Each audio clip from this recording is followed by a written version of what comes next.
Hi hello నమస్తే welcome to social post TV. నేను మీ anchor పప్పు. ఈరోజు మనం ఒక స్పెషల్ గెస్ట్ ఉన్నారని, ఆ గెస్ట్ ఎవరు కాదు, పామిస్ట్ గోపాలకృష్ణ నాయుడు గారు ఉన్నారు.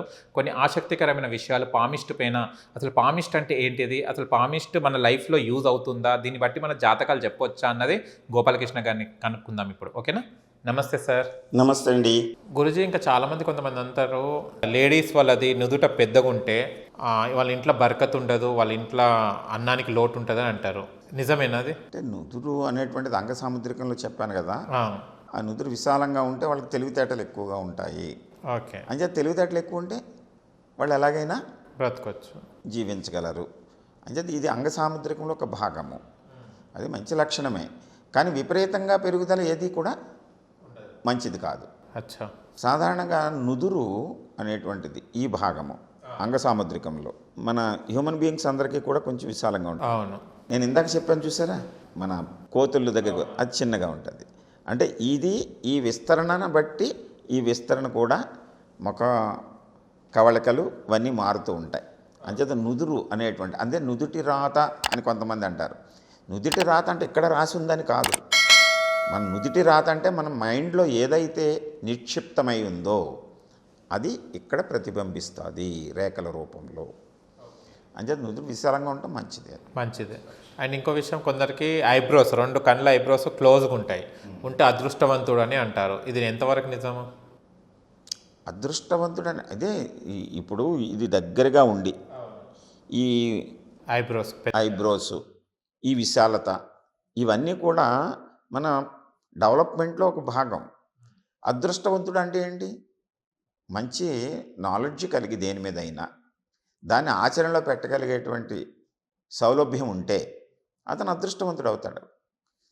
ఇంచేత ఇవి చిన్నగా ఉండి కుచించుకుపోయి ఉంటే అది అంత వికాసం లేనటువంటిది, మనోవికాసము అంటాం. మనోవికాసం లేనటువంటి వ్యక్తి ఏ పనిని కూడా చక్కగా సాధించలేడు.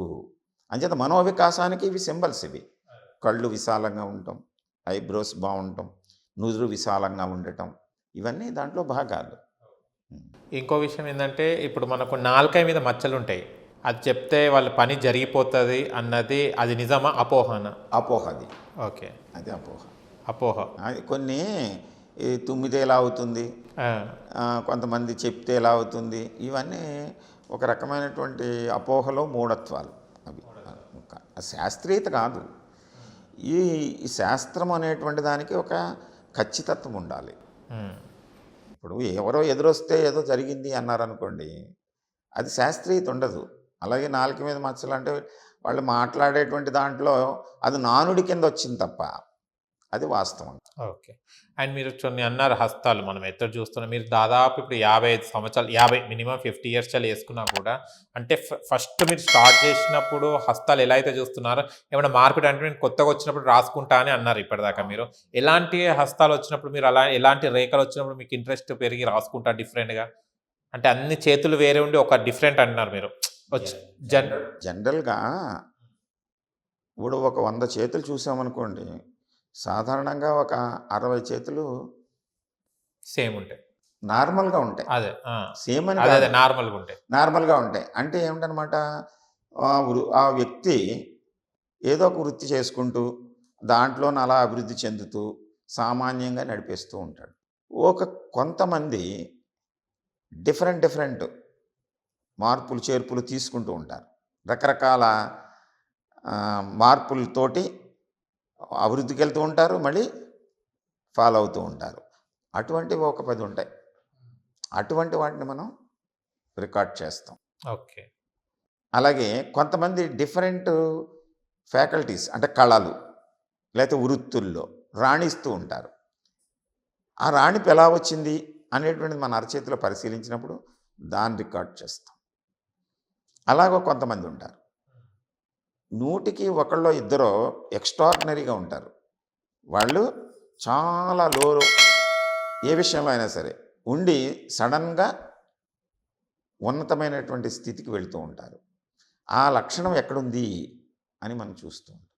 అటువంటి వాటిని ఆ లక్షణం ఏమిటి అనేటువంటిది రికార్డ్ చేసుకుంటాం. ఓకే. అండ్ కొంతమంది కళ్ళలో మచ్చ ఉంటుంది, ఏదో ఒక సైడ్ ఉంటుంది, అది మంచిదా చెడుదా సార్? ఈ మంచి అనేటువంటి చెడు అనేటువంటిది పుట్టుమచ్చలు అవును. శరీరం మీద ఉంటాయి, కళ్ళ మీద ఉంటాయి, కొంతమందికి కంటి లోపల భాగాల్లో ఉంటాయి. చర్మం మీద వచ్చేటువంటి ఈ మచ్చలకి, పుట్టుమచ్చలకి ఓ పరిశీలనలో కొంతమంది మగవాళ్ళకి కుడి పక్కన ఉంటే మంచిది అని, ఎడమ పక్కన ఉంటే ఏదో వ్యతిరేకమైనటువంటి లక్షణాలు వస్తాయని, అది నానుడిగా వస్తుంది. అయితే దానికి కూడా కొంతమంది ఏం చేశారంటే పరిశీలించి ఒక శాస్త్రంగా దాన్ని తయారు చేశారు, పుట్టుమచ్చల శాస్త్రం అని. వీళ్ళకి మచ్చ ఉంటే అది ఆకర్షణ, కొంతమందికి మొహం మీద అక్కడ మచ్చ ఉంటుంది, అది ఒక ఆకర్షణ. కొంతమందికి మచ్చ ఉండటం వల్ల అదే ఆకర్షణని కోల్పోతూ ఉంటారు. ఓకే. కొంతమంది కోల్పోతూ ఉంటారు. అంచేత ఈ మీరు ఇందాక చెప్పారు చూసారా, మగవాళ్ళకి ఆడవాళ్ళకి తేడా అని నేను చెప్పాను చూసారా, అలాగే ఈ మచ్చలు కూడా మగవాళ్ళకి కుడి కంటిలో ఉంటే మంచిది, కుడి పక్కన ఉంటే మంచిది, ఎడమ పక్కన ఉంటే ఆడవాళ్ళకి మంచిది. అలాగే అరచేతిలో మళ్ళీ మచ్చలు, వాటి యొక్క ప్రత్యేకత, వాటి యొక్క లక్షణాలు మళ్ళీ అవి డిఫరెంట్ ఉంటే ఏంటి సార్? అరచేతిలో మచ్చలు ఉంటే, పుట్టుమచ్చ ఉంటే? మచ్చలు ఉంటే ఏమిటంటే మచ్చలు మళ్ళీ 3 రకాలుగా ఉంటాయి. Okay. Black, okay. Light brown colour, brown, అదే స్నఫ్ కలర్, వైట్. ఈ 3 రకాల మచ్చలు మళ్ళీ ఉండే ప్లేస్ మీరు ఇందాక చెప్పాను చూసారా, రేఖలు కానీ గ్రహస్థానాల మధ్యలో కానీ ఈ మచ్చలు ఉండకూడదు. ఏ రకమైన మచ్చ అరచేతులు ఉండొద్దు, అది నెగిటివ్ కిందికి వస్తుంది. కొంతమందికి ఇక్కడ ఉంటుంది, అక్కడ ఉండొచ్చు మళ్ళీ. ఓకే. అంటే డిఫరెంట్ ప్లేసెస్లో ఉండొచ్చు. నేను చెప్పేది రేఖ మధ్యలో కానీ, చేతులు ఎక్కడ కూడా ఉండకూడదు, రేఖల మీద కానీ, ఓకే, లేదా గ్రహస్థానాలని చెప్పానా, అవును, వాటి మధ్య ఎపెక్స్ మీద కానీ ఉండకూడదు. ఉంటే దాని యొక్క క్వాలిటీ అనేది తగ్గిస్తుంది. దానికి పక్కన ఉందనుకోండి, క్వాలిటీని పెంచుతుంది. ఓకే. ఇప్పుడు పొడుగు ఫింగర్స్ ఉన్న వాళ్ళది ఎలా ఉంటుంది జాతకం?